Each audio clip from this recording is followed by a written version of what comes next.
Chapter 4. Who has won to mastership? Hey, what I say? I speak true when I say that Buck two devils. This was Francois' speech next morning when he discovered Spitz missing and Buck covered with wounds. He drew him to the fire and by its light pointed them out. That Spitz fight like hell, said Perrault, as he surveyed the gaping rips and cuts. And that Buck fight like two hells, was Francois' answer. And now we make good time. No more Spitz, no more trouble, sure. While Perrault packed the camp outfit and loaded the sled, the dog driver proceeded to harness the dogs. Buck trotted up to the place Spitz would have occupied as leader. But Francois, not noticing him, brought Solix to the coveted position. In his judgment, Solix was the best lead dog left. Buck sprang upon Solix in a fury, driving him back and standing in his place. Francois cried, slapping his thighs gleefully. Look at that Buck. Him kill that Spitz. Him think he take the job. Go away, Chook, he cried. But Buck refused to budge. He took Buck by the scruff of the neck, and though the dog growled threateningly, dragged him to one side and replaced Solix. The old dog did not like it and showed plainly that he was afraid of Buck. Francois was obdurate, but when he turned his back, Buck again displaced Solix, who was not at all unwilling to go. Francois was angry. Now, by God, I fix you, he cried, coming back with a heavy club in his hand. Buck remembered the man in the red sweater and retreated slowly. Nor did he attempt to charge in when Solix was once more brought forward. But he circled just beyond the range of the club, snarling with bitterness and rage. And while he circled, he watched the club so as to dodge it if thrown by Francois, for he was become wise in the way of clubs. The driver went about his work, and he called to Buck when he was ready to put him in his old place in front of Dave. Buck retreated 2 or 3 steps. Francois followed him up, whereupon he again retreated. After some time of this, Francois threw down the club, thinking that Buck feared a thrashing. But Buck was in open revolt. He wanted not to escape a clubbing, but to have the leadership. It was his by right. He had earned it, and he would not be content with less. Perrault took a hand. Between them they ran him about for the better part of an hour. They threw clubs at him. He dodged.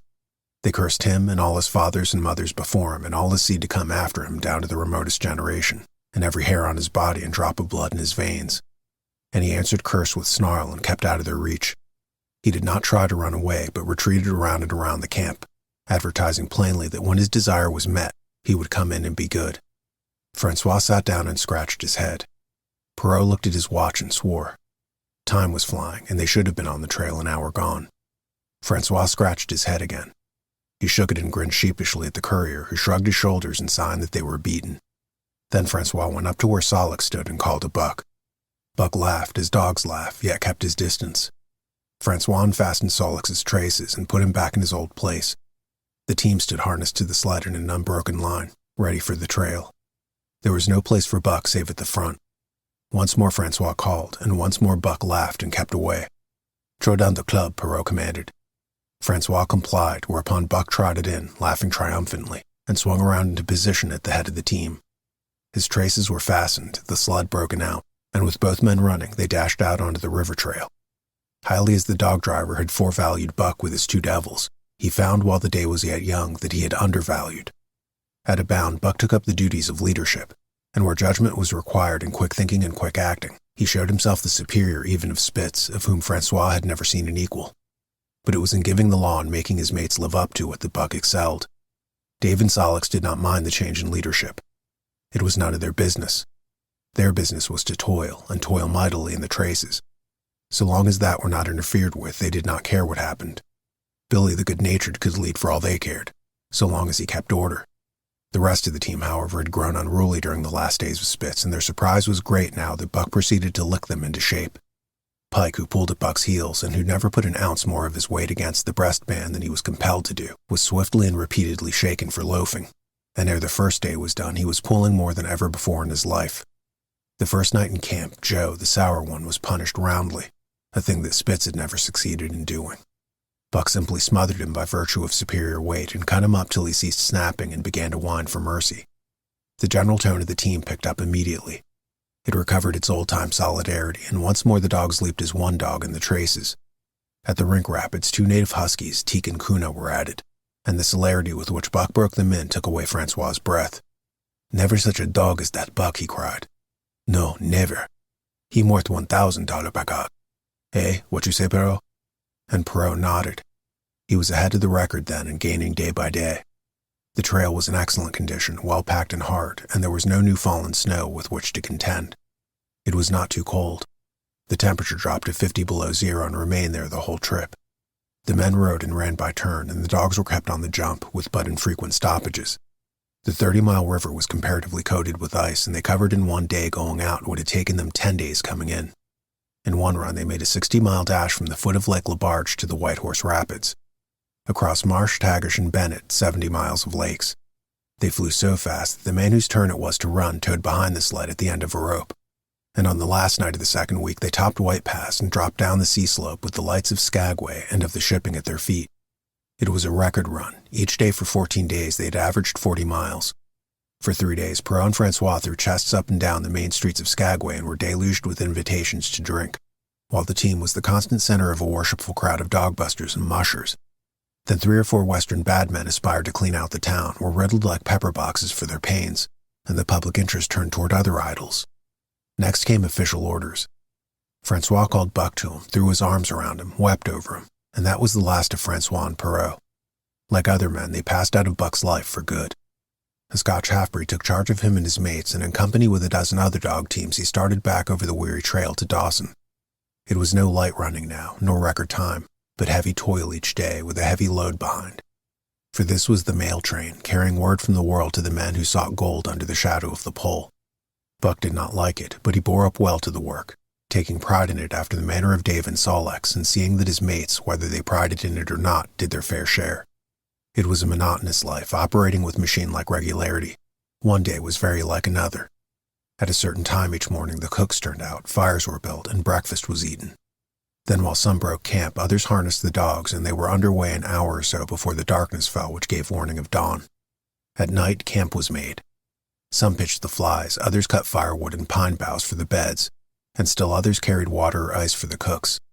Also the dogs were fed.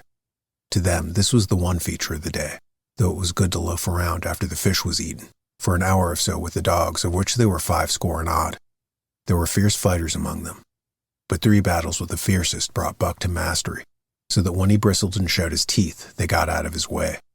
Best of all, perhaps, he left a lie near the fire, hind legs crouched under him, forelegs stretched out in front, head raised, and eyes blinking dreamily at the flames. Sometimes he thought of Judge Miller's big house in the sun-kissed Santa Clara Valley, and of the cement swimming tank and Isabel the Mexican hairless, and Toots the Japanese pug. But oftener he remembered the man in the red sweater, the death of Curly, the great fight with Spitz, and the good things he had eaten or would like to eat. He was not homesick. The Sunland was very dim and distant, and such memories had no power over him. Far more potent were the memories of his heredity that gave things he had never seen before a seeming familiarity. The instincts, which were but the memories of his ancestors, become habits, which had lapsed in later days and still later in him, quickened and became alive again. Sometimes as he crouched there, blinking dreamily at the flames, it seemed that the flames were of another fire, and that as he crouched by this other fire, he saw another and different man from the half-breed cook before him. The other man was shorter of leg and longer of arm, with muscles that were stringy and knotty rather than rounded and swelling. The hair of this man was long and matted, and his head slanted back under it from the eyes. He uttered strange sounds and seemed very much afraid of the darkness into which he peered continually, clutching in his hand, which hung midway between knee and foot, a stick with a heavy stone made fast to the end. He was all but naked, a ragged and fire-scorched skin hanging part way down his back, but on his body there was much hair. In some places, across the chest and shoulders and down the outside of the arms and thighs, it was matted into almost a thick fur. He did not stand erect, but with the trunk inclined forward from the hips, on legs that bent at the knees. About his body there was a peculiar springiness or resiliency, almost cat-like, and a quick alertness as one who lived in perpetual fear of things seen and unseen. At other times, this hairy man squatted by the fire with the head between his legs and slept. On such occasions his elbows were on his knees, his hands clasped above his head as though to shed rain by the hairy arms. And beyond the fire in the circling darkness, Buck could see many gleaming holes, 2 by 2, always 2 by 2, which he knew to be the eyes of great beasts of prey. And he could hear the crashing of their bodies through the undergrowth, and the noises they made in the night. And dreaming there by the Yukon bank with lazy eyes blinking at the fire, these sounds and sights of another world would make the hair to rise along his back and stand on end across his shoulders and up his neck, till he whimpered low and suppressedly, or growled softly. And the half-breed cook shouted at him, "Hey, you, Buck, wake up!" Whereupon the other world would vanish and the real world would come into his eyes, and he would get up and yawn and stretch as though he had been asleep. It was a hard trip with the mail behind them, and the heavy work wore them down. They were short of weight and in poor condition when they made Dawson, and should have had a 10 days or a week's rest at least. But in 2 days' time they dropped down the Yukon bank from the barracks, loaded with letters for the outside. The dogs were tired, the drivers grumbled, and to make matters worse, it snowed every day. This meant a soft trail, greater friction on the runners, and heavier pulling for the dogs. Yet the drivers were fair through it all and did their best for the animals. Each night the dogs were attended to first. They ate before the drivers ate, and no man sought his sleeping robe till he had seen to the feet of the dogs he drove. Still, their strength went down. Since the beginning of the winter, they had traveled 1,800 miles, dragging sleds the whole weary distance. And 1,800 miles will tell upon the life of the toughest. Buck stood it, keeping his mates up to their work and maintaining discipline, though he too was very tired. Billy cried and whimpered regularly in his sleep each night. Joe was sourer than ever, and Solix was unapproachable, blind side or other side. But it was Dave who suffered most of all. Something had gone wrong with him. He became more morose and irritable, and when camp was pitched at once made his nest where his driver fed him. Once out of harness and down, he did not get on his feet again till harness up time in the morning. Sometimes in the traces, when jerked by a sudden stoppage of the sled or by straining to start it, he would cry out with pain. The driver examined him but could find nothing. All the drivers became interested in his case. They talked it over at mealtime and over their last pipes before going to bed, and one night they held a consultation. He was brought from his nest to the fire and was pressed and prodded till he cried out many times. Something was wrong inside, but they could locate no broken bones, could not make it out. By the time Cassiar Beach was reached, he was so weak that he was falling repeatedly in the traces. The Scotch half-breed called a halt and took him out of the team, making the next dog, Solix, fast to the sled. His intention was to rest Dave, letting him run free behind the sled. Sick as he was, Dave resented being taken out, grunting and howling while the traces were unfastened, and whimpering broken-heartedly when he saw Solix in the position he had held and served so long. For the pride of trace and trail was his, and sick unto death he could not bear that another dog should do his work. When the sled started, he floundered in the soft snow alongside the beaten trail, attacking Solix with his teeth, rushing against him and trying to thrust him off into the soft snow on the other side, striving to leap inside the traces and get between him and the sled, and all the while whining and yelping and crying with grief and pain. The half-breed tried to drive him away with the whip, but he paid no heed to the stinging lash, and the man had not the heart to strike harder. Dave refused to run quietly on the trail behind the sled where the going was easy, but continued to flounder alongside in the soft snow where the going was most difficult till exhausted. Then he fell and lay where he fell, howling lugubriously as the long train of sleds churned by. With the last remnant of his strength, he managed to stagger along behind till the train made another stop, when he floundered past the sleds to his own, where he stood alongside Solix. His driver lingered a moment to get a light for his pipe from the man behind. Then he returned and started his dogs. They swung out on the trail with remarkable lack of exertion, turning their heads uneasily and stopped in surprise. The driver was surprised too. The sled had not moved. He called his comrades to witness the sight. Dave had bitten through both of Solix's traces and was standing directly in front of the sled in his proper place. He pleaded with his eyes to remain there. The driver was perplexed. His comrades talked of how a dog could break its heart through being denied the work that killed it, and recalled instances they had known where dogs too old for the toil or injured had died because they were cut out of the traces. Also, they held it a mercy since Dave was to die anyway, that he should die in the traces, heart easy and content.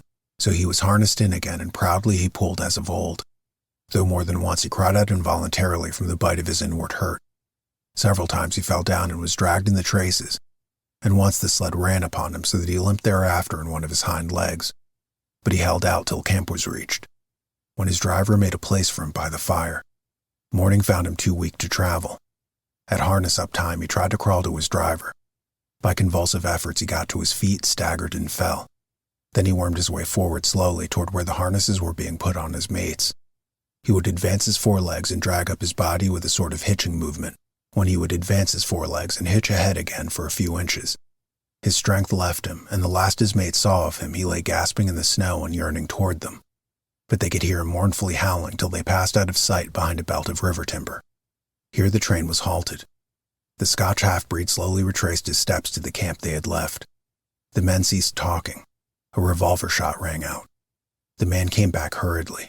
The whip snapped, the bells tinkled merrily. The sleds churned along the trail.